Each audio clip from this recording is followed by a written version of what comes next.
Everyone good morning সবাই। তো আমি তো কয়েকশো বছর পরে মনে একটা বড় ব্লগ শেয়ার করছি। তো সকালেই একদম রেডি হয়ে ফ্রেশ হয়ে ব্রেকফাস্ট করে বেরিয়ে গেছিলাম, আমার পড়া ছিল।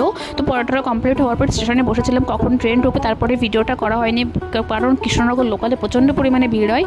তো বাড়ি ফিরে একদম ফ্রেশ হয়ে ঠান্ডা জলে স্নান করে মনটাকে মাথাটাকে শান্ত করে একটু স্কিন কেয়ার করছিলাম। এই রোদে ঘুরে ঘুরে স্কিনের যে অবস্থা হয়েছে মানে বলার বাইরে, হাত মুখ সব প্রায় হাতে পায়ে সব জায়গায় ট্যান পড়ে গেছে। তো সেসব কিছু বাদ দিয়ে মা আজকে আমার ভীষণ ভীষণ প্রিয় রান্না করেছিল। তার মধ্যে ফার্স্ট হচ্ছে এই যে মাছ ভাজা, এখানে রয়েছে কচুরলতি ভাজা, এটা হচ্ছে আমাদের গাছের কলা, মা সেই কলাটা বানিয়েছিল। কাতলা মাছ দিয়ে না রুই মাছ দিয়ে কিছু একটা হবে।